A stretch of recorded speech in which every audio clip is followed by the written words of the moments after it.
Ano ang hukom sa pagfa-fasting sa buwan ng Ramadan? Karamihan siguro ang isasagot dito ay wajib. Maaring tama nga, pero baka mali din.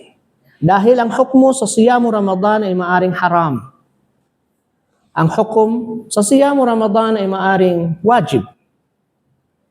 Ang hukom sa siyamu Ramadan ay maaring iba-iba, depende yan. Kaya nagfa-fluctuate, ibig sabihin nagbabago-bago ang paghuhukom. Kaya minsan kung magtanong kayo sa mga ulama, magtanong kayo minsan sa mga alim, matagal sumagot ang mga alim sa inyo. Dahil hindi basta-basta ganyan na automatic na gano'n na lang. At mga Muslim ngayon, kung magtanong sila, gusto nila may sagot agad. At yun ay tinatawag nating isti'jal. Tinatawag natin itong pagmamadali. At lahat ng isti'jal o pagmamadali ay bulong ni Shaitan. Ito ang ilan sa mga factors kung bakit nagbabago-bago ang mga hukom sa Sharia. Una dito ay faculties. Oo, dapat may faculties kayo. Tinitingnan lagi ng Sharia, nag-work ba to? Tinitingnan lagi ng Sharia ang faculties. Ang ibig sabihin nito ay 5 senses. May mata ba? May tenga ba? May panlasa ba? May pandama ba? Ang ibig sabihin nito, kapag nagkaroon ng kakulangan sa 5 senses, sa isang specific individual, nagbabago ang paghukom. Ang sala sa iba, kapag tinanong mo sila, dapat bang tumayo sa pagsasala? Ang maaaring sagot ng isang Muslim, oo. Pero hindi ganyan ang sagot.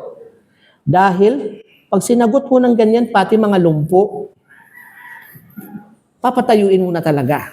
Ganon. Papahirapan mo na ang ibang mga taong wala sa tamang ayos ang kanilang pangangatawan. Kaya nag-aagam-agam ang mga ulama na baka ang sagot nila ay mai apply din sa mga hindi angkop na mga tao. May mga tao na bulag. May mga taong bingi. May mga taong pipi. Ano taong bibi? Pipi. May mga taong na stroke, di ba? Na hindi gaanong kilos ng mabuti. Ngayon, pag sinabi natin magsala, kayo na nakatayo, patay. Paano sila ngayon tatayo? Papatumbahin na lang natin sila pag magdating ng ruku at sujud, basta tumayo kayo. Yan ang wajib. Ganon. Kasi isa sa mga obligasyon natin sa pagsasala ay ang qiyam o pagtayo sa sala. Kaya dito makikita ng isang Muslim na sa faculties pa lang, mag-aagam-agam na siya sa pagsagot. Pero may mga Muslim ngayon, pag tinanong mo, kaagad-agad may sagot. Especially minsan ng mga balik Islam na nakakasyahada pa lang. Tanungin mo, ay may alam talaga kaagad siya. Yun ang mga taong kinakailangan bigyan natin ng babala. Ano yun? Mga taong bibigyan natin ng babala na dapat mag-agam-agam kayo.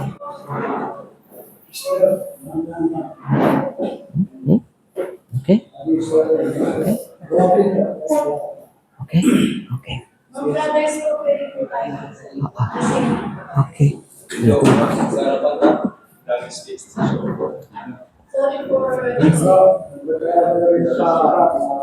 Okay. So, nawawala momentum ko. Isaalang-alang ninyo lagi sa inyong pagsasagot ang faculties. May kamay ba siya na dalawa? O ang kamay ba niya ay hindi nakakagalaw? May mga paa ba siya? O baka naputulan na siya ng paa? Ito minsan ay isa sa mga dahilan kung bakit nagiging mabagal ang pagsagot ng mga ulama dahil sa faculties. Kaya iba-iba ang magiging sagot sa iba't ibang anyo ng mga taong nagtatanong sa atin. Kapag nagtanong sa inyo ang bulag, iba ang magiging sagot sa bulag. Kapag nagtanong sa inyo mga lumpo, iba rin ang magiging sagot sa mga lumpo. Kaya ang mga one-liner sa inyong mga post sa social media, mga one-liner, ang Sawm Ramadan ay wajib, parang sounding tama, pero actually maraming mali yun. Kasi marami ang saumo Ramadan, marami ang magsasaum sa Ramadan, na haram sa kanila ang pagsasaum sa Ramadan. Mga example lang yan. Pangalawang factor kung bakit nagkakaroon ng changes sa Sharia, sa paghuhukom, ay ang health o kalusugan. Mga sakit, mga mental imbalance, mga sakit na kung saan nagpapawala ng ating kaisipan, katulad ng epilepsy. May mga Muslim na ganon. Sa ganitong pangungusap, ang kalusugan ay isang factor upang makapagbago siya ng ating paghuhukom.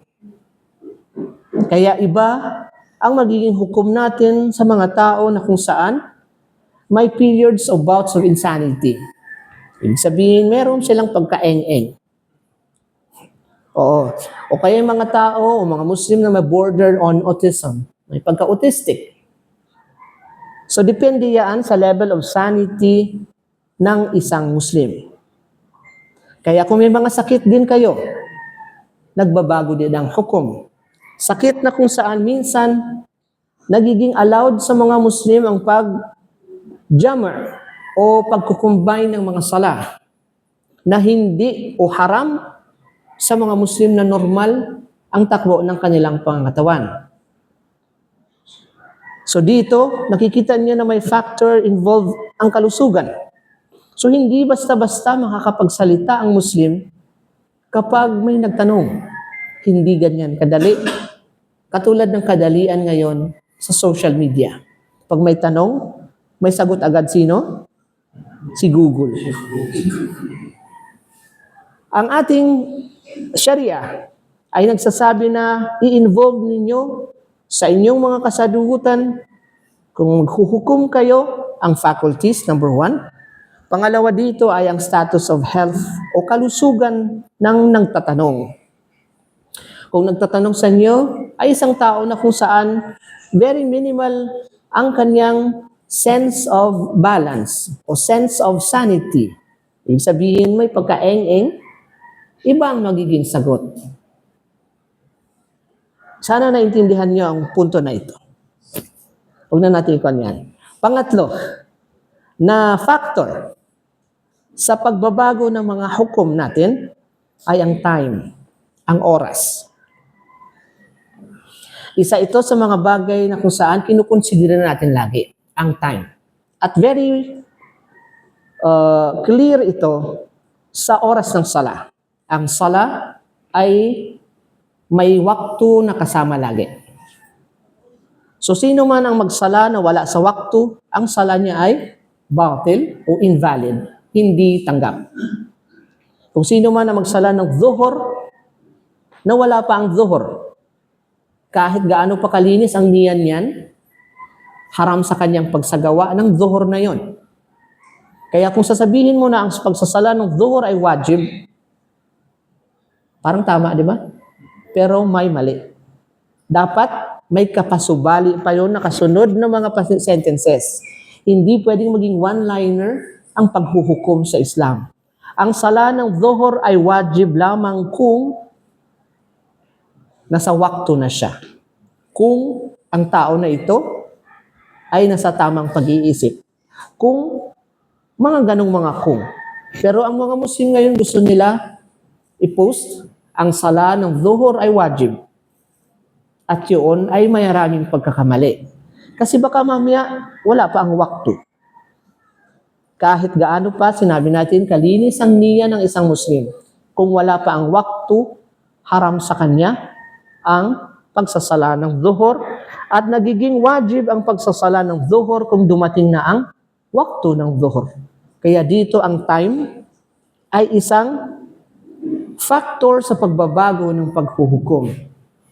Sa mga kababaihan, ganun din, kung dumating na ang oras ng kanilang buwan ng dalaw, time yun para tumigil-tigil na sila sa pagsasala. Kapag sinabi natin na ang sala ay wajib, baka madamay pa natin ang mga tao na haram sa kanila ang pagsasala. Sa mga kababaihan na may 2 buwan ng dalaw o menstruation, ang paghuhukom sa kanila ay haram ang pagsasala sa mga oras na meron silang buwan ng dalaw. So ilan na yun? 3, inshallah. Pang-4, sana maalala nyo pa ito mamaya. Kung wala kayong maalala, okay lang yun. Kasi parang hindi naman importante siguro ang ating pinag-uusapan. Pang-4 dito ay status of wealth. Ang kayamanan na isang factor sa pagbabago ng paghuhukom. Ibig sabihin, favorite word ko, kung kayo ay hampas lupa, ibang paghuhukom sa inyo kung kayo naman ay mga mayayaman. Ang kayamanan ay isang factor ng pagbabago ng paghuhukom sa Sharia.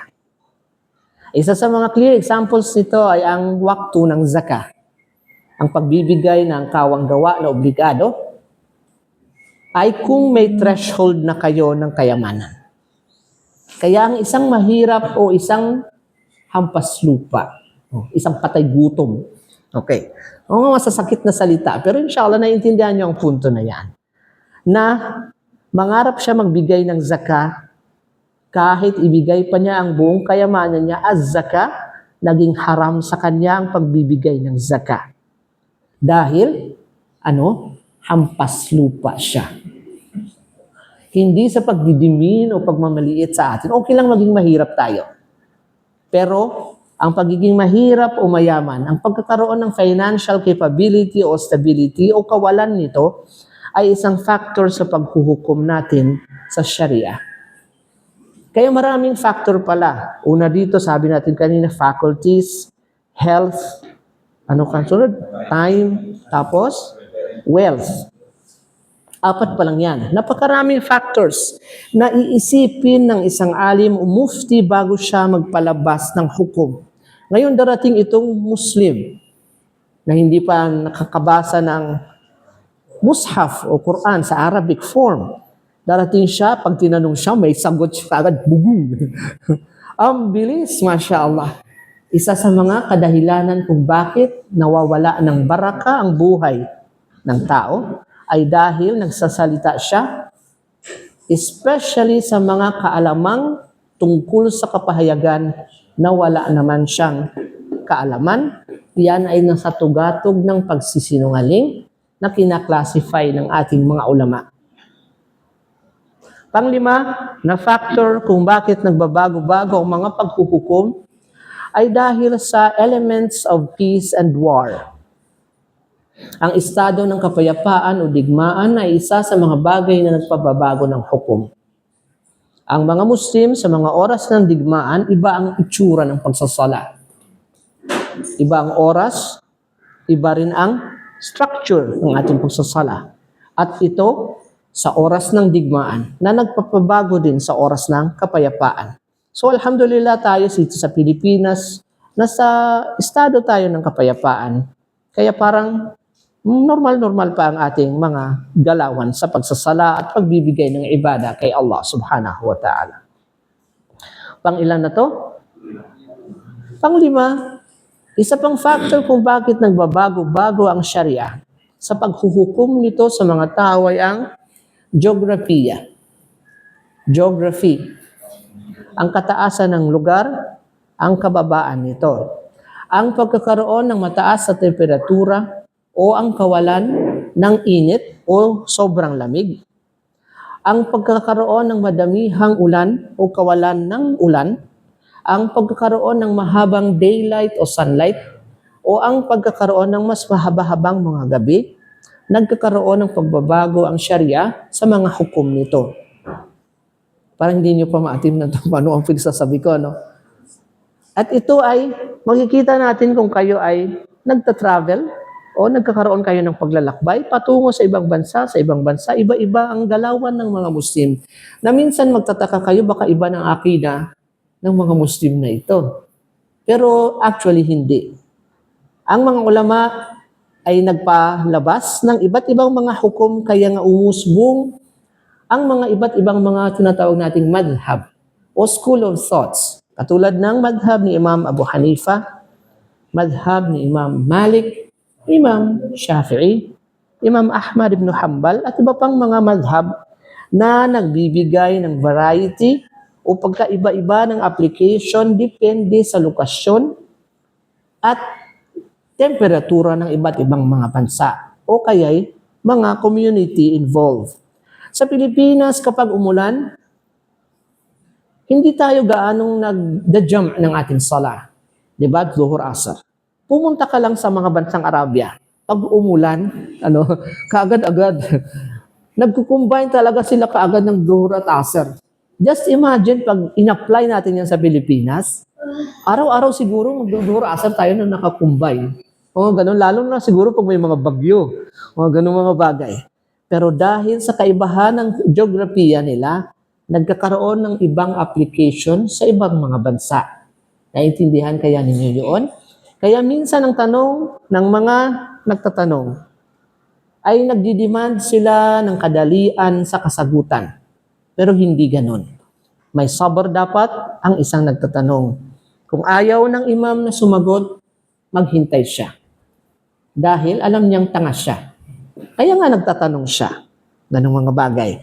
At kung kayo ay tinanong at alam niyong may katangahan kayo, inshallah, isa sa mga ibada na dapat gawin ng mga tanga ay manahimik na lamang. At sa pananahimik, inshallah, magkaroon kayo ng maraming ajar dahil hindi kayo nanguna sa pagsasalita tungkol sa pahayagan na wala naman kayong alam. Wallahu ta'ala alam. Pang ilan na to? Talaga. Ang dami niyo pala, no? Isa sa mga major cause kung bakit iba-iba ang kasagutan sa paghuhukom minsan ng ating mga ulama na of the same mas'ala, of the same question, iba ang sagot niya. Iba rin sagot niya, iba rin sagot niya. Hindi ito dapat maging dahilan upang mag-away-away kayo o kumuha kayo ng itak at magsaksakan kayo dyan o kaya magkaroon kayo ng hinagpis sa isa't isa. Dahil nagsasagot ang mga ulama depende sa ilmu ng kanilang mga kausap o karunungan or ignorance ng kanilang mga kausap o kaya ay iba pang mga factors involving ilmu o karunungan. Anong ibig sabihin nito? Ang kanina ko pa sinasabi na kapag kausap ninyo ang tanga, bigyan nyo naman sila ng karunungan na maiintindihan nila. Ganon. Kapag maalam-alam naman ang kausap ninyo, pwede na kayong maglagay ng mga technical terms, di ba? Pwede kayong mag-English dyan. Ganon. Lagyan nyo sila ng mga highfalutin words. Ganon. Pag maalam-alam ang mga salita ninyo. Pero pag tanga kausap ninyo, nafe-feel nyo tanga siya. Mga ganon. Pero ina-assess nyo yan in husnul dhan. I-assess nyo na lang sa mabuting pag-iisip. Na si brother, hindi niya gaanong maintindihan ito eh. Kaya hihinay-hinayin ko to. Isa ito sa mga factors kung bakit nag-iiba-iba ang mga hukom ng ating mga ulama. Ano ang mga iba? Pwede natin i-state na dalil. Marami mga dalil dito. Isa dito ang palagian natin binabalik-balikan ng hadith tungkol sa badu. Hadith ng isang Arabo na hindi nakapag-aral. Naninirahan siya sa gitna ng isyerto at may tanga-tanga siya sa Sharia. O ganun. Sa kapanahunan ng Rasul sallallahu alaihi wasallam, ang badu na ito ay pumasok sa Masjid an-Nabawi ay gusto niya umihi. Kaya nagpili siya ng isang haligi. Sa mga haligi doon, sa haligi na yun, umihi tuloy siya. Gusto niya umihi. Sa loob ng masjid, umihi siya. So anong ginawa ng Rasul sallallahu alaihi wasallam? Na gusto na sanang bugbugin siya ng mga sahaba. Oo, sinabi ng Rasul sallallahu alaihi wasallam na pabayaan niyo siya hanggat sa matapos ang kanyang pag-ihi. Sa ating panahon, pag may Muslim ka nakitang umihi sa loob ng masjid, ano kayang gagawin ng Muslim ngayon? So dito nakita kasi ng Rasul sallallahu alaihi wasallam na may pagka-ignorante itong badu na ito. May pagkatanga. Hindi niya alam. Kaya nag-stoop down siya sa level ng badu na yun. At pagkatapos ng ihi ng badu, tinuruan niya na sa masjid na ito, hindi nararapat dito umihi, hindi dapat dito dumura, hindi dapat dito may mga najasa sa loob ng masjid. Kaya naintindihan ng badu ang punto na iyon. Kaya dito na-assess ng isang Muslim na bago siya magbigay ng mga fatwa, magbigay ng hukom, i-assess niya ang mga taong nagtatanong sa kanya. Dito pumapasok ang importance. English yun. Ibig sabihin, mataas ang level ng kanyo. Ang importance ng mga local ustad o local ulama ninyo. Sila ang mas nakakaalam sa inyong sitwasyon. Sila ang inyong unang tatakbuhan kung meron kayong katanungan dahil sila ay nakakaalam ng inyong geografiya. Nakakaalam inshallah sila ng inyong kalusugan, especially kung jamaa kayo ng masjid ngayon. Nakakaalam sila ng inyong faculties. Kitang-kita nila, lumpu kayo, mga ganon. Kitang-kita nila ang inyong status of wealth. Mahirap to. Iba ang magiging sagot dito. Ganong mga bagay. So dito, makikita ninyo na ang isang Muslim, ang takbuhan niya lagi sa tanong ay ang mga localized na mga ustad o imam nila. Huwag kayong tumakbo kaagad sa mga malalayo. Kasi hindi nila kayo nafe-feel. Hindi nila kayo nakikita. Hindi nila naiintindihan kung anong inyong pinagdaraanan. Hindi kayo nila nabisita sa inyong bahay na baka mamaya wala kayong bubong doon o mga ganung mga bagay na maiintindihan nila kung ano ang magiging appropriate at madali ang paghuhukom na kinakailangan ng inyong pamumuhay.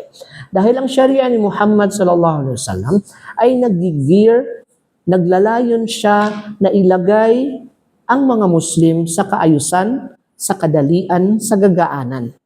Ipapagaan natin ito sa mga Muslim. Noong unang panahon, ang fatwa na pinafollow ng ating mga ulama sa pag-hajj, at ito ay ilang beses ko na naisabi kung kayo ay attend sa mga lectures ko.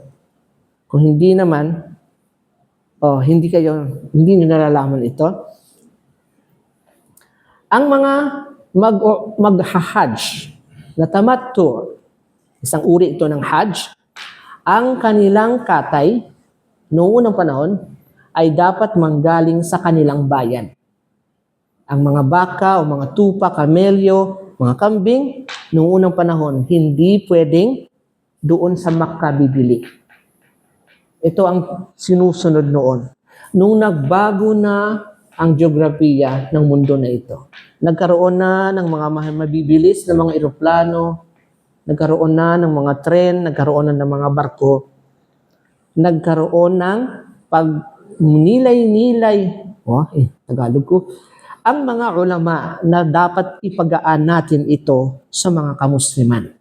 Kaya sa panahon natin ngayon, ang sino mang mag-hajj na tamattu, maaari na silang bumili ng mga livestock doon na ikakatay sa Makkah na. Kasi napakahirap ng isang Muslim na kung may baka siya na gustong katayin mula Pilipinas, bibili pa siya ng ticket para sa baka na yun sa eroplano. Ang hirap nun, di ba? Dadalhin mo mga kambing mo at tupa. Ano yun? Ilalagay mo sa eroplano papunta doon sa Makkah.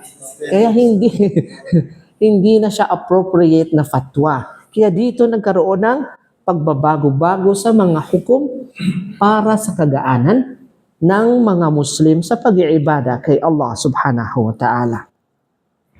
Ang 7 na ito, 7 ba yun? O 8? Actually, marami pa. Pero tama na ito. Parang iba sa inyo gusto nang matulog. Diba? O may natulog na sa atin dito. Dali lang.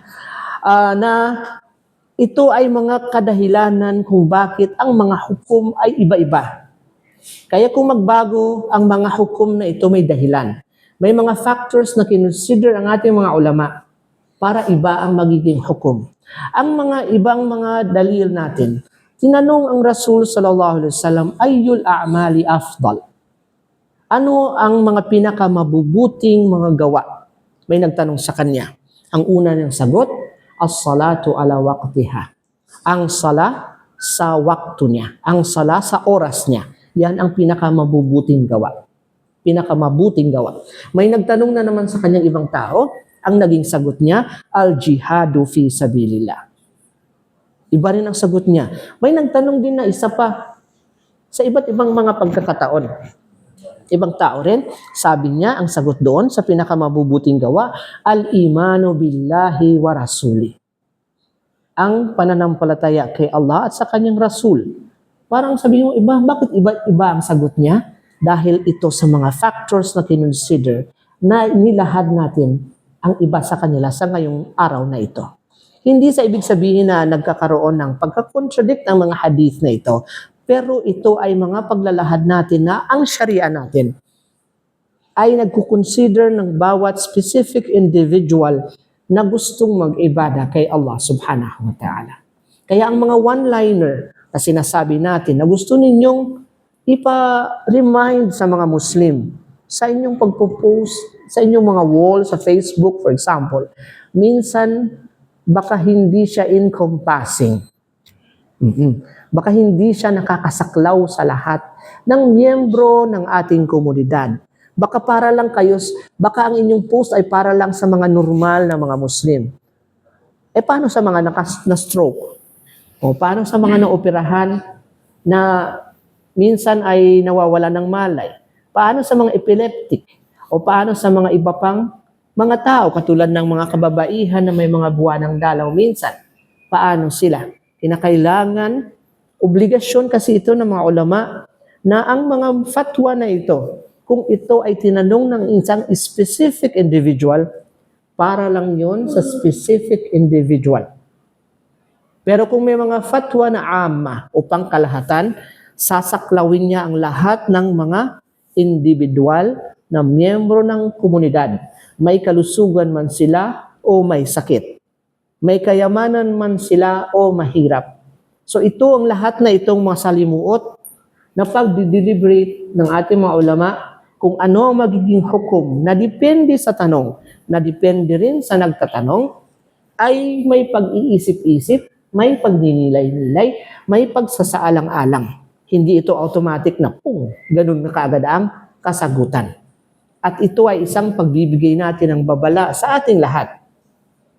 Na kahit gusto pa nating magpaliwanag ng tungkol sa mga specific na mga kaalamang Islamiko, kung involved na sa pagsasagot natin ang wajib, ang haram, at mga salita ng paghuhukom, baka mapunta tayo sa pagkakasala ng pagsisinungaling. Pagsisinungaling kanino? Pagsisinungaling kay Allah subhanahu wa ta'ala sa kanyang mga kapahayagan na iniwan sa atin ng mga propetang nauna. At wala nang makakahigit sa sinungaling na ganong tao. Pagsisinungaling ng isang Muslim na malinis naman daw ang kanyang puso. Gusto niya magbigay paalala, pero mali pala ang kanyang pagpapaalala dahil hindi niya nasasaklaw ang ibang mga kaalaman katulad ng ating mga sinabi ngayong araw na ito. Wallahu ta'ala alam. Expect nyo Christmas yung aking itatopic, no? Alhamdulillahi Rabbil Alamin. Sana nawa nagkaroon kayo ng mas malawak na pananaw na kung kayo ay mapunta sa bansang Afrika, for example, may mga bansa ngayon sa Afrika na ang kanilang pagsasala ay wala sa katulad ng ating pagsasala. Ang kanilang Allahu Akbar ay hindi ganito. Dito. Baka sasabihin naman ninyo, Shia sila. Hindi ganon. May mga bansa na nagfa-follow ng madhab ni Imam Malik na ang kanilang, pagkatapos ng kanilang takbiratul ihram, ang mga kamay nila inilalagay nila sa side. At hindi ganito. At yun ay ayon sa madhab ni Imam Malik na sa jawaz o nasa kapahintulutan na sa gawain sa pagsasala.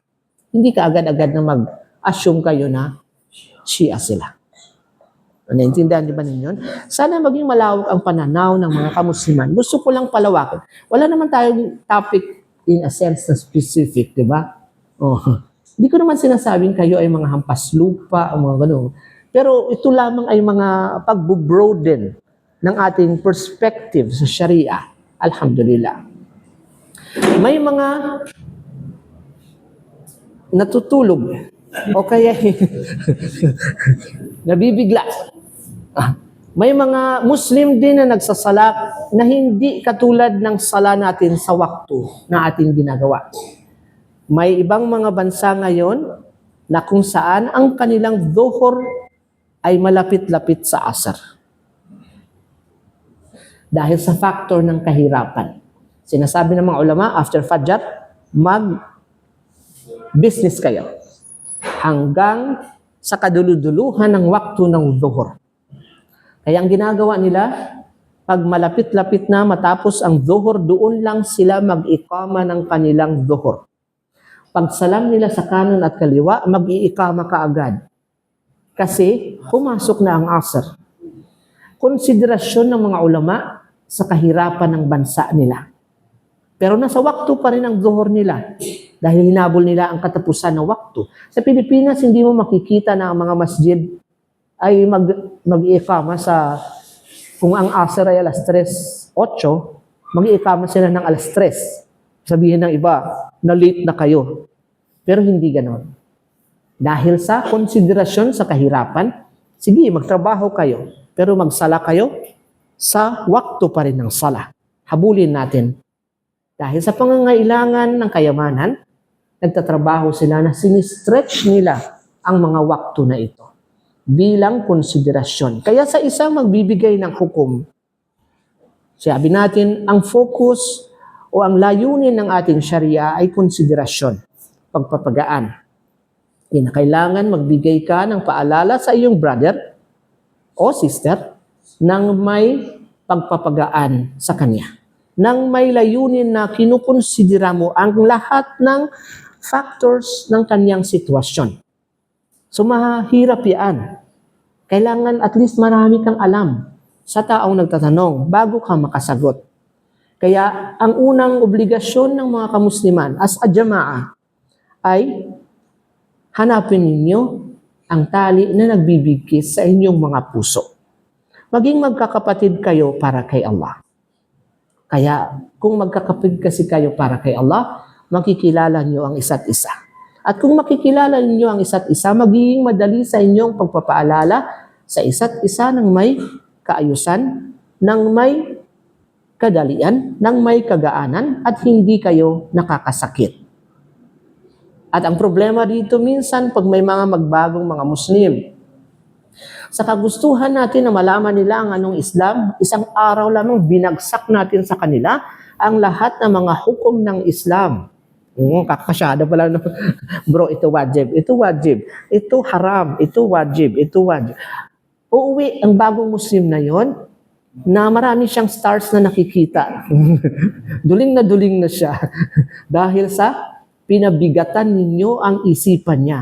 At makapag-isip siya na, ang bigat pala ng Islam na ito, ayoko na, bukas di na ako mabalik, di na ako magpapakita sa mga Muslim na yon. Pag pumunta ako dito, haram, bawal daw. Tapos ito, obligado, bawal daw, obligado. Ano ba itong gagawin ko sa buhay ko? So dito, dahan-dahan lang.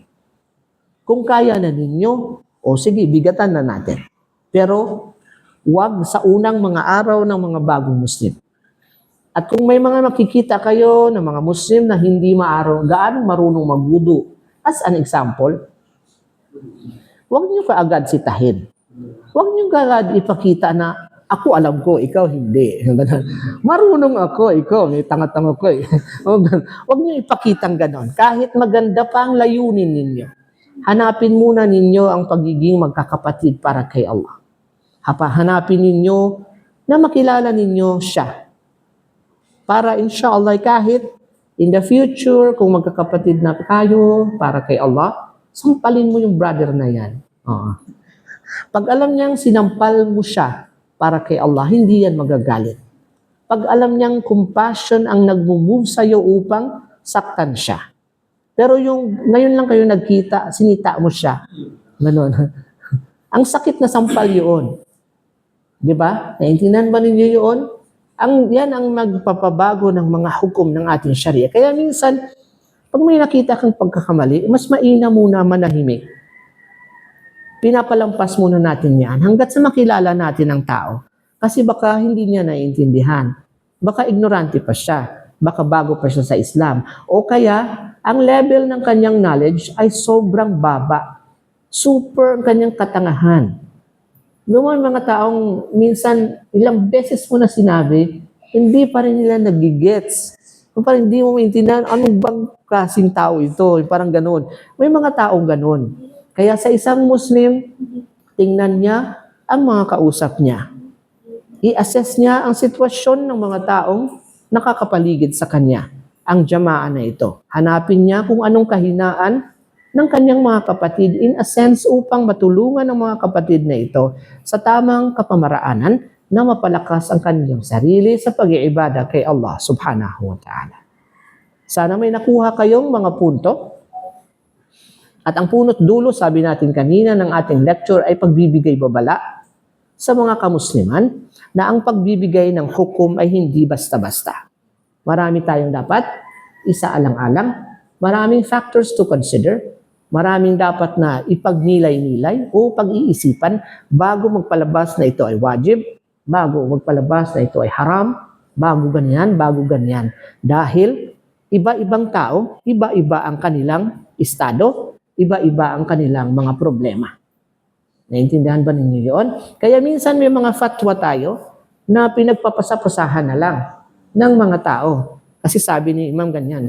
Pero baka hindi applicable yun kay Abdullah. Sinabi ng Imam yun para kay Muhammad. Ngayon, sabihin mo, Abdullah, sinabi sa akin ganito. Pero hindi pala applicable yun kay Abdullah. Mas lalo siguro hindi applicable kay Maryam o kay Fatima. Kaya magkuhan tayo na, bakit iba-iba ang salita nila? Bakit iba-iba ang kasagutan nila? Dahil gusto ng Sharia na pagaanin sa atin ang ating process sa pagbabalik kay Allah subhanahu wa ta'ala. Maintindihan sana nawa na ang Islam na ito ay magaan. Nagpapagaan at nagpapadali. Pag naintindihan o nararamdaman na ninyo na nagpapasikip na ang Islam na ito sa inyong pamumuhay, baka may mali na sa application ninyo sa mga hukom na inyong pagkakaintindi. Wallahu ta'ala alam. Okay na kayo? Parang nawalan kayo ng gana sa buhay.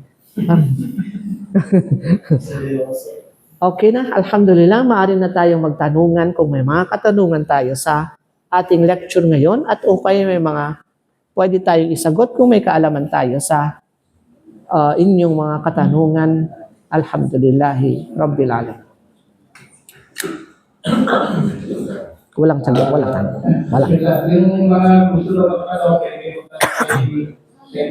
kung meron kayo mga katanungan din.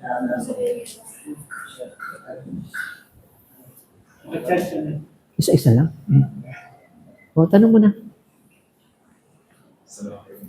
Waalaikumsalam warahmatullah. Nagbabalik po sa mga jamaan namin kung saan mag-gather ngayong 25. Kung saan yung intention, iwas yun. Aha. Kung saan yung nakapaligid Gusto niyo talaga Christmas, ha? nakapaligid ng papanahon ko eh. Opo. Yung nakapaligid sa amin, mga non-Muslim. Oo. Para iwasan yung gawain nila, kukuha kami ng parang rasul, doon kami pupunta Oo. as a banding or sharing maaari po ba yun? Naku. So, ibig sabihin, parang nagkaroon din kayo ng party with them on a different location nga lang. Ganon. Alhamdulillah. Mabuting bagay. Hindi ko naisip yan. Ano? Gusto niyo talaga sagot. Hindi nga ako nag-topic tungkol sa Christmas eh. Mga sensitibong mga bagay. So sa mga araw na ito na kung saan darating ang 24, 25, 30, 31, 1, mga ganong mga bagay na kung saan maraming mga pagtatawag patungo sa shirk. Kasi mga araw ito ng shirk. Ito ay mga araw na kung saan ang mga kamusliman ay nalulungkot. Na nagkakaroon sila ng hinagpis. Nagkakaroon sila ng pangamba na baka hindi lang ang mga kafir ang mapaparusahan, pati rin tayong mga kamusliman.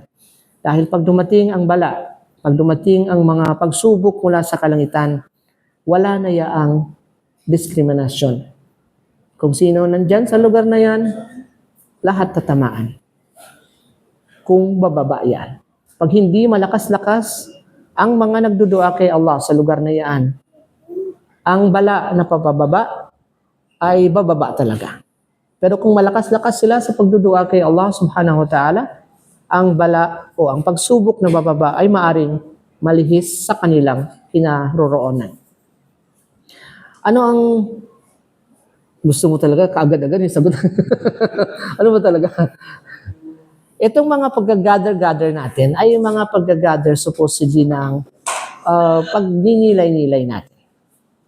Pagpapaala, sige magkaroon kayo ng halaka o gathering na kung saan inshallah ito ay seryoso.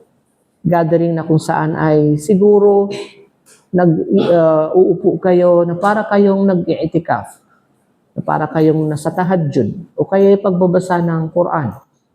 Pero kung mga araw na ito ay tungkol sa maganda ito para sa araw ng paglangoy, maganda ito para magsalo-salo tayo, para hindi siya appropriate. Parang lang naman. Pero hindi ko masasabi sa bawat specific situation. Kayong nakakaalam niyan. Okay? Inshallah. So kung i-gather niyo ang mga brothers and sisters sa masjid sa night na yon, hindi naman siguro kayo pwede ditong magkantahan. Hindi kayo kasi ang tendency ng mga tao na sa resort baka hindi nila maalala ang limitations nila bilang mga Muslim.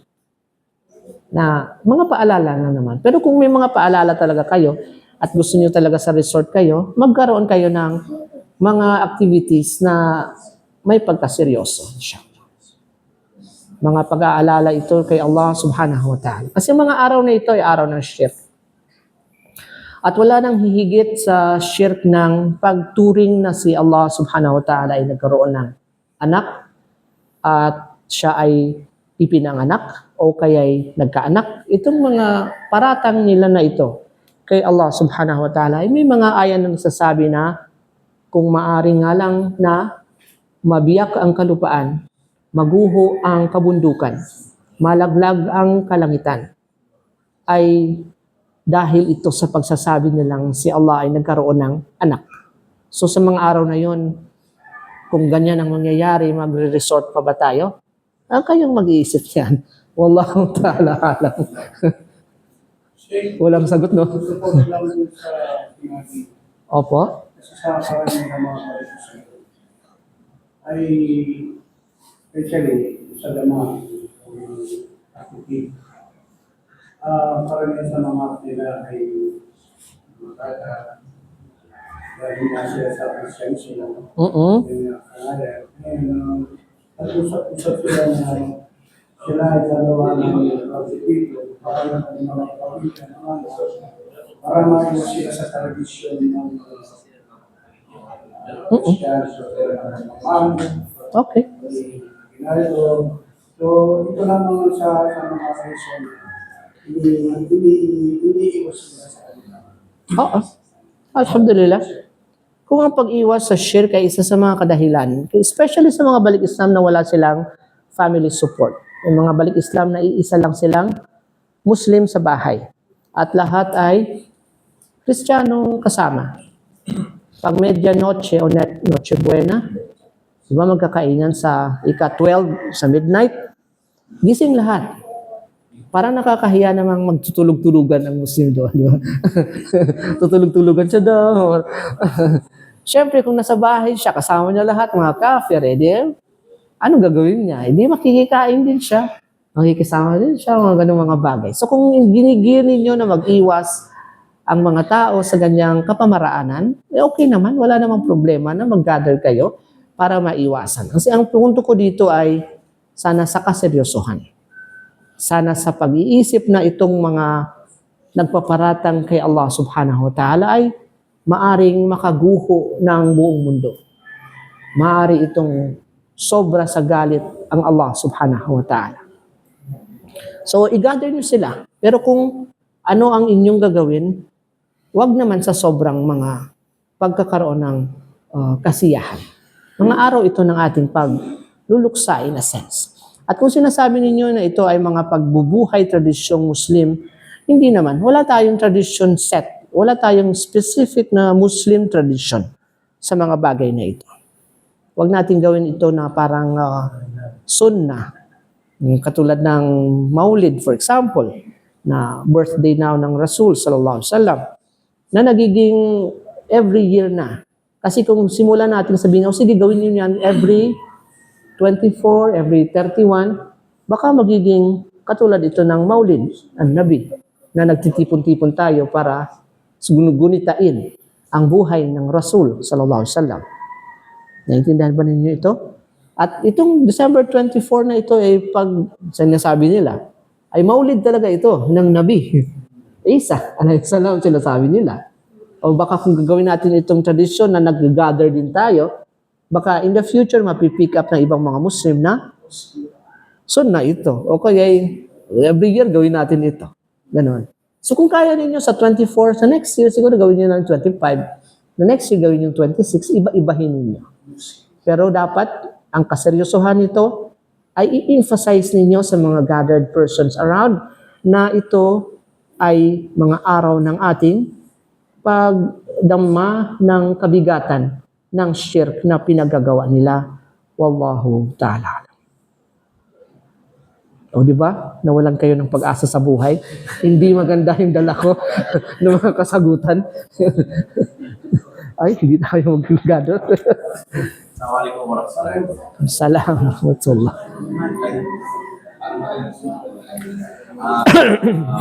Ang tanong ko po ay patungkol sa may kinalaman sa pangangalakan. Dahil po marami po akong nakikita ng mga brother na nagtitinda po kayo ng angpaw, Christmas light, roton, yung iba po ay may tinda rin po pakutok. Okay. Pananaw natin. Alhamdulillahi Rabbil Alamin, tungkol sa pangangalakal o pagbibusiness sa mga araw na marami ang bumibili. Hindi lamang sakop nito ay mga araw ng mga Christmas o araw ng mga New Year. Sakop nito ang iba pang mga sinasabi natin mga fiesta, na may mga caravan ng mga Muslimin, sana jeep-jeep yan. Pupunta sila kung saan yung fiesta at doon sila magtitinda. Ito lahat na ito ay maaring mubah o pinapahintulutan, maaring itong haram o ipinagbabawal. Nagsisimula ito sa niya ng mga Muslim na nagtitinda. Kung kayo ay nagtitinda para ipagdiwang ang okasyon, ito ay haram.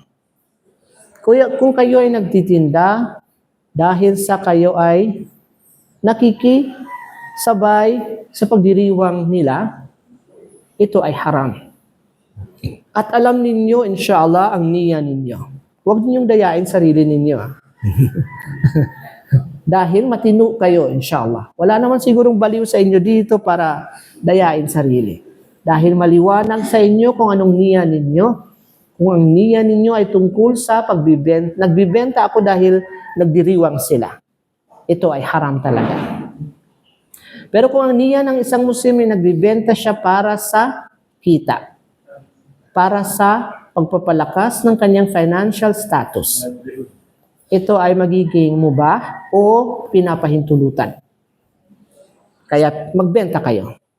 Basta sa niya na malinaw sa inyo. Huwag na kayo magbenta dahil nagbibenta lang kayo. Magsimula kayo sa pagbibenta na kung saan may niya kayo para kay Allah subhanahu wa ta'ala. Ito ay panustos para sa inyong pamilya. Ito ay paghahanap buhay ninyo, pagdadagdag ninyo ng kita. Ito ay pamamaraan upang inshallah mapalakas ang inyong pag-iibada kay Allah subhanahu wa ta'ala. At doon pumapasok na mubah o pinapahintulutan sa inyo ang pagtitinda.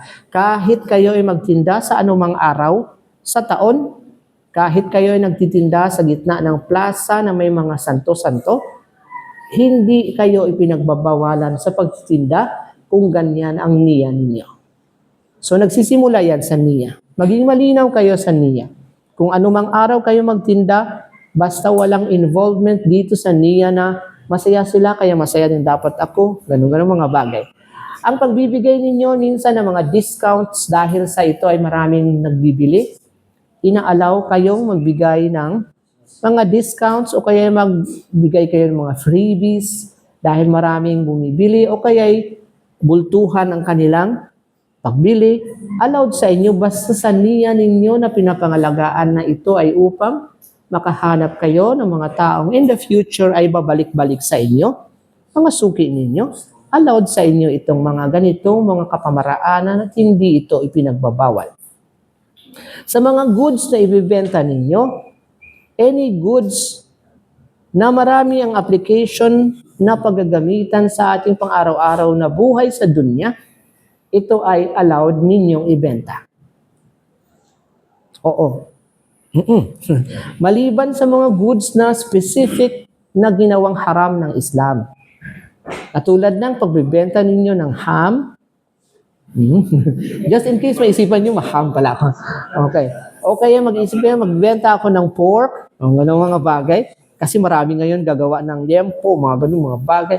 Ito ay specific talaga ang Islam na ito ay haram.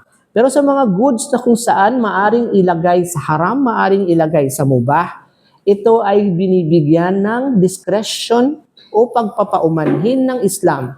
Dahil sa ating pag-iisip na ang mga Muslim, inshallah, ay nagbibenta nito sa mabuting pag-iisip na ilalagay ito ng kanilang mga customer sa kapamaraan ng mabuti, inshallah. Naintindihan ba ninyo ang punto dito? Kaya pwede kayong magbenta ng mga kandila sa araw ng November 1. Dahil maraming bumibili, magbenta kayo. Kaya lang, huwag kayong magkaroon ng niya na sana ito ang ilalagay niya sa puntod niya. Ganun. Kasi maganda ito.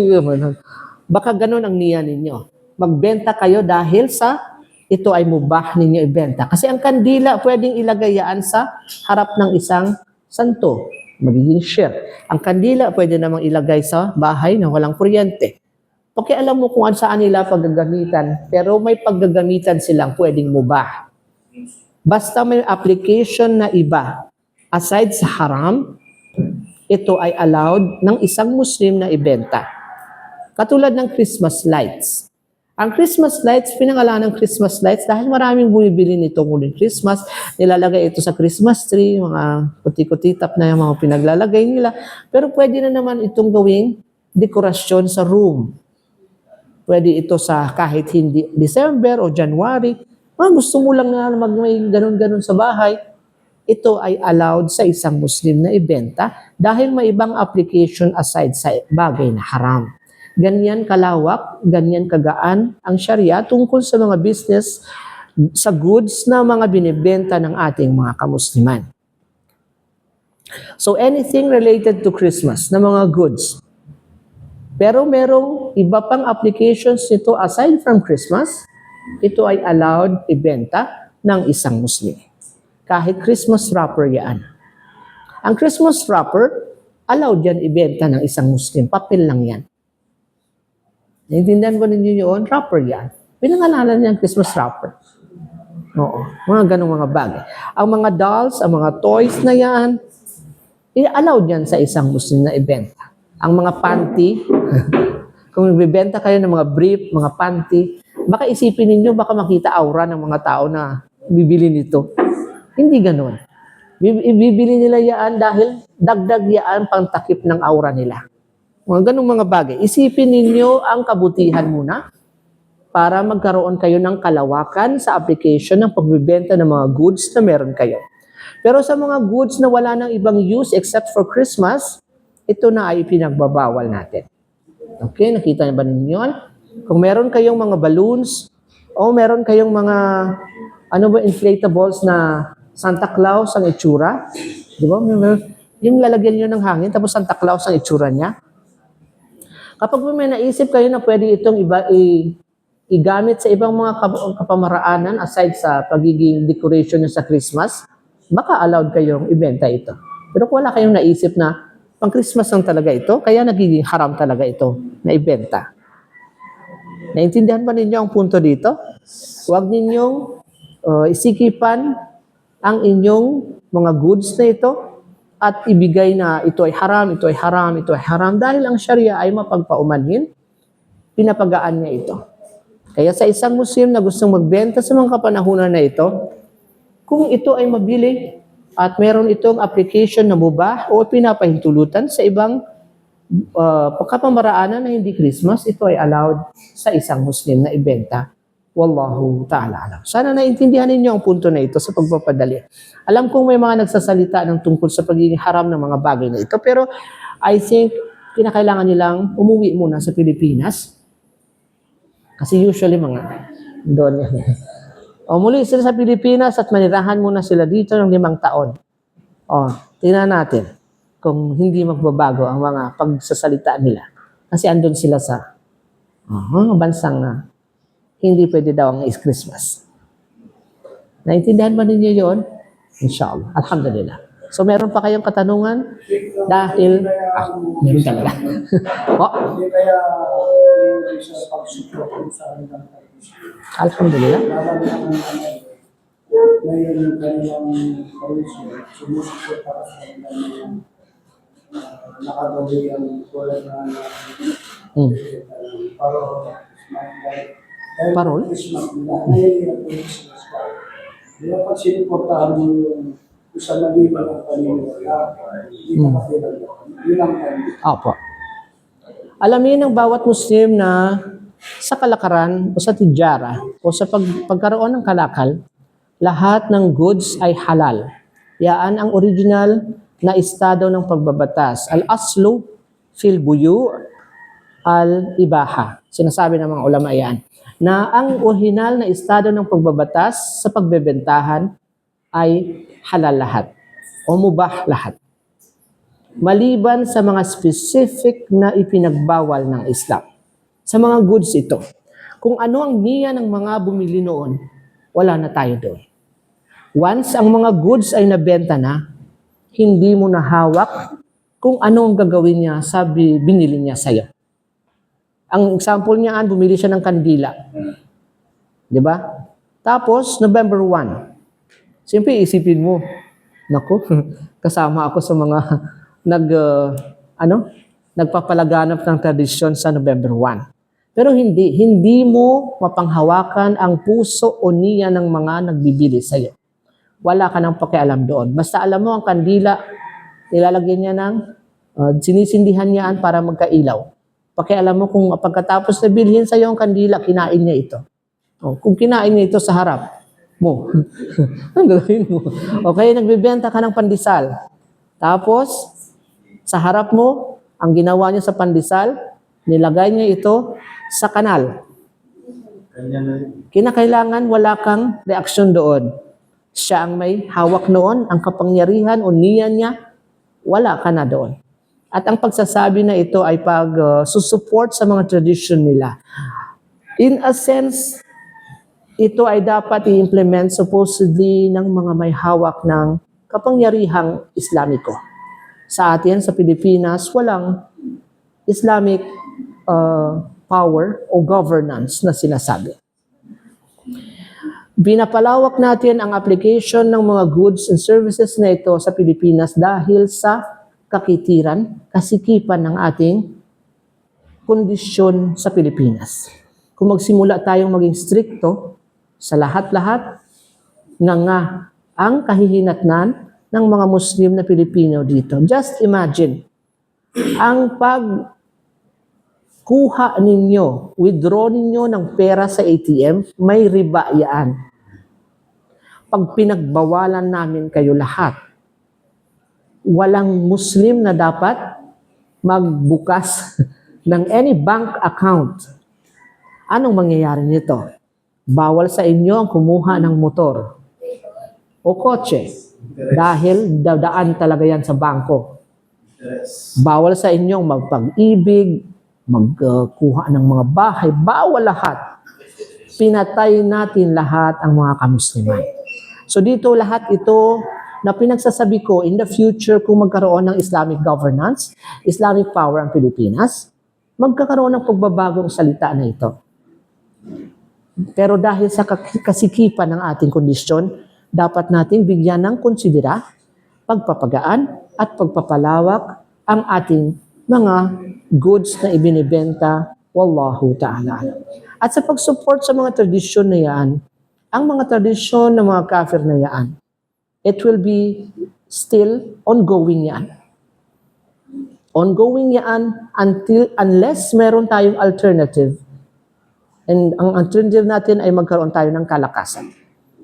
Kahit hindi natin ibenta ang mga binibenta ng mga ganun-ganun, ongoing pa rin ang tradisyon na yan nila.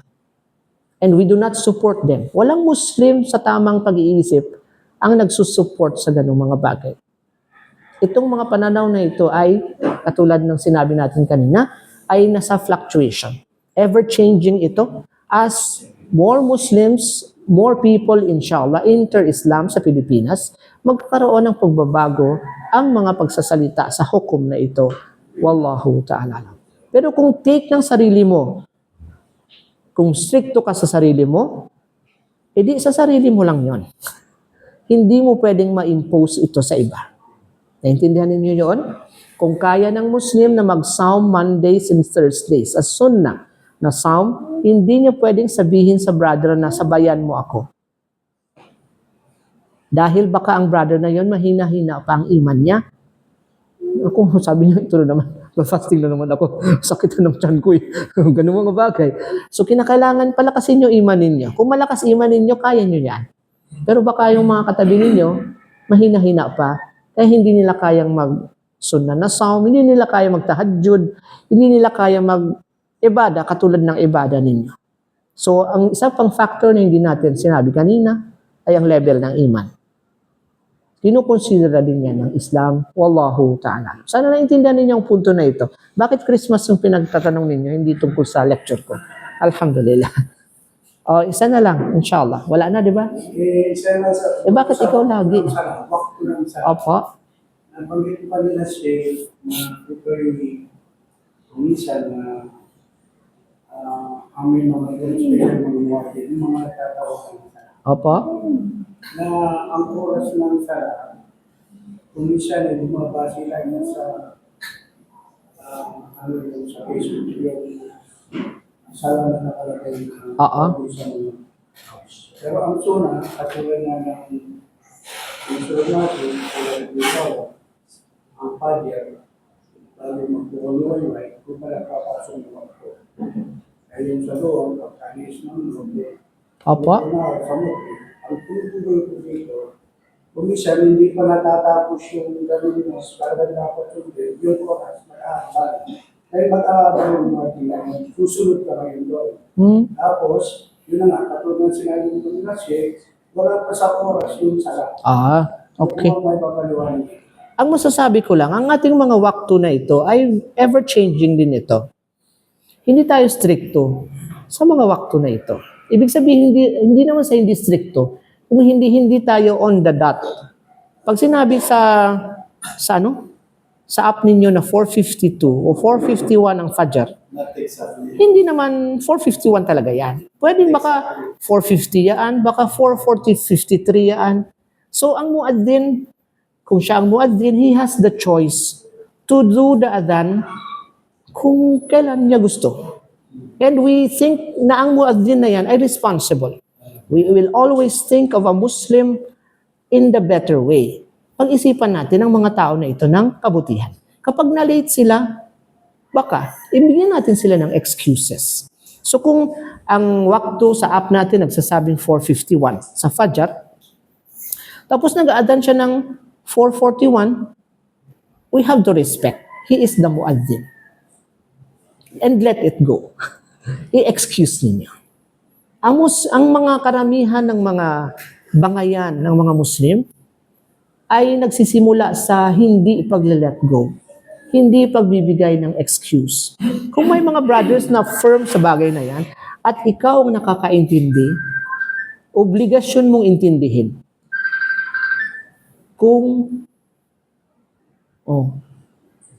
Hello? Okay na? Kung ikaw nakakaintindi bilang Muslim dahil alam mong ikaw nakakaintindi, hindi ikaw ang umintindi. Huwag mong i-expect ang iba na ikaw ang intindihin dahil alam mo sa sarili mong ikaw ang nakakaintindi. Sana naintindihan niyo yung sinasabi ko. Para akong tanga.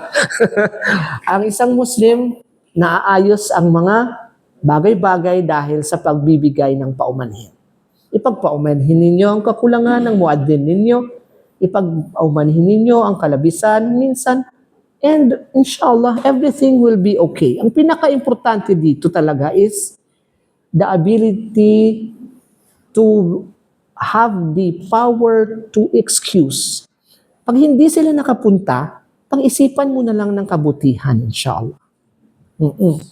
May mga Muslim ngayon, mga ngako sa'yo, oo, bro, punta kami dyan sa Sunday after Isha. Ganon. Pag-isipan mo na lang na baka nakalimutan, o baka napunta sa ospital, sinugod, o ganung mga bagay. At huwag ka na lang magtampo. Because it will only do stress sa buhay mo. At ang paglalagay ng hinagpis sa puso, hindi yan maka-Islamiko. Let it go. Okay? Kung may mga brother na, for example, kumupit ng sadaka, which is yung story dito sa masjid nito, kwento dito sa masjid nito, may mga kumuha ng sadaka. Kung pwedeng ipagpaumanhin nyo na lang. Naintindihan ninyo? Baka kailangan talaga ng brother, kaya nagnakaw siya. Ganon. Kung pwede lang. Inshallah. At ang iman ninyo sa pagpapalago ng iman na ito, the more na lumalakas ang iman ninyo, the more kayo nakakakita ng faults ng iba. Pero the more din kayo sanang maging mapagpaumanhin. Inshallah.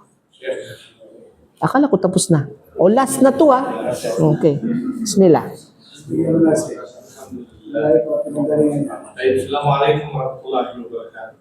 Salam. Rahmatullah. Bismillahirrahmanirrahim. Alhamdulillah rabbil alamin. Wassalatu wassalamu ala rasulillah. I was invited at masyaallah mga sikasik na kapatid sa brother. Rizaldo. This is my first time na makalito ako sa inyo, Sheikh. Alhamdulillah. And I really appreciated napakaganda na iyong binahagi na papalawak ng bawat isipan, ng bawat Muslim dito. So, we have a reward for that.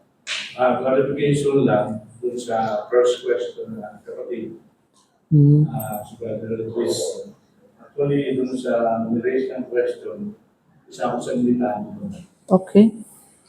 So, clarification, actually, I don't expect na sabihin niya na resort. Kaya pumayag. Dahil Hello. hindi sa resort. Hindi pala resort eh. Isang kubo na usually pag yung jungwa, kami nagkaroon ng bahay. Doon sa kubo na mismong likod ng masjid. Okay. So yun, kasunduan nila na yun sa Salendita na why don't we spend our time para makaiwas tayo sa mga kufar, mag-ipon tayo doon at mag-bonfire, kape, kwentuhan. That was I expected. Okay. Other than that, wala naman. Alhamdulillah. Wala naman kasi kung labas doon, hindi ako mag-attend. Okay naman. Hindi ba yung family? Oo. Umaten kayo inshallah. Madali naman ako kausap ko talaga.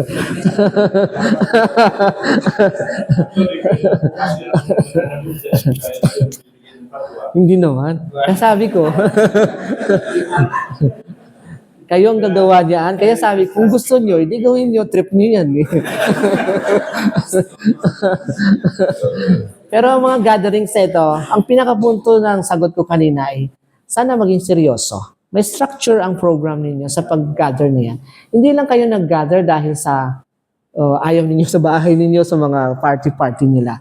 Nag-gather kayo upang igunitain ang Islam bilang against sa shirk na yon, ang tawhid na ito. Kaya dapat may mga talks about seriousness ng ating mga pinag-aaralan, katulad ng mga pinagsasabi natin ngayong araw na ito. Na hindi lang kayo pumunta doon dahil nag-i-escape kayo. Pumunta kayo doon dahil seryosong bagay ito. Pagpapaalala, especially sa mga kabataan, syempre, dadalhin nyo sila upang inshallah magkapagturo kayo na ang shirk ay hindi kasama sa dapat isagawa ng isang Muslim. Ang shirk na ito ay mabigat kasi ito ang unang batas na ayaw nating mga kamusliman. In comparison sa tawhid na ito ang pinakauna first and foremost at pinakamabigat na pagbabatas sa Islam. The oneness of Allah subhanahu wa ta'ala. Sinasabi ng mga ulama, lahat ng pagkakasala maaaring gawin ng Muslim. Pero never dapat gawin ng Muslim ang pag-shirk. Oo. So dito dapat maging malinaw sa bawat Muslim ang tawhid na ito. Anong mga forms of tawhid or shirk in the future na natin kunin yan, inshallah. Maraming mga topics involved sa bagay na yan. At siguro maraming nakapag-lecture dito na nagdi-discuss tungkol sa kadakilaan ng tawhid bilang unang pagbabatas ng Allah subhanahu wa ta'ala. So dito magsabor ang Muslim sa mga hindi makadalo o makaiwas sa pagtitipon ng mga kafir. Anong magagawa natin eh? Ayan ang sitwasyon ninyo. Ano? Isipin nyo lang ninyo, dapat kayong mag-istighfar, magtauba. Parte kayo nun. Pag may gathering, kasama kayo. Kahit ilang istighfar gawin mo, parte ka nun. Kaya kinakailangan pag-isipan mo ang kabigatan ng ginawa mo. Kayo po, anong plan? Marami akong plano, alhamdulillah. Specific ka. Okay lang po na mag-gather kami kasi malapit na mag-gather. Oo. Mag-gather ka talaga kayo. Yan ang ating pinakakuan ngayon. Mag-gather kayo pero i-emphasize ninyo ang kaseryosohan ng inyong gathering. I-emphasize ninyo ang mga lessons of shirk, lessons of tawhid, inshallah. Okay? Mag-gather kayo. Gusto nyo talagang sabihin ko mag-gather kayo. Tapos, sabi ko sa inyo, trip nyo yan, gusto nyo gawin, hindi, gagawa natin. Alhamdulillah. Naintindihan ba ninyo ang ginagawa natin ngayon? Okay. Dito na tayo magtatapos. At kung may mga narinig kayo na kabutihan, sana nawa maidala ninyo ito sa inyong pang-araw-araw na buhay. Kung may mga kalabisan o kakulangan kayong narinig dahil ito sa kasalanan ng aking sarili, ipagpaumanhin nawa ng Allah subhanahu wa ta'ala ang ating mga salita na minsan ay sobra-sobra. At ang babala tungkol sa pagsasalita sa kapahayagan. Sa alang-alang ang Muslim, magkaroon siya ng takot sa pagpo-post o repost ng mga nakikita o nababasa niya na baka ay nagsasaklaw sa kapahayagan na wala siyang karapatang ipalaganap. Ang mga ulama lamang ang dapat mag-interpreta. Ang mga ulama dapat lamang ang magsalita tungkol sa kapahayagan. Kung hindi ka alim, huwag kang magpanggap na alim. Dahil malaking pagpapanggap yun. Kung wala kang alam, aminin mo na, tanga ka. Naintindihan? At kung inamin mo na tanga ka, yun ay pagsamba kay Allah subhanahu wa ta'ala. Pag-amin yun ng iyong kababaan, at yun ang gusto ng Allah subhanahu wa ta'ala. Na maging humble tayo. Na hindi tayo maging proud sa kung ano man ang meron tayo. Humbleness ay ang pag-amin ng ating katangahan. In a sense, sa lahat ng ating pinagagawa, tanga tayo talaga. Nagbibigay lang tayo ng paalala sa isa't isa upang inshallah makapanumbalik tayo kay Allah subhanahu wa ta'ala.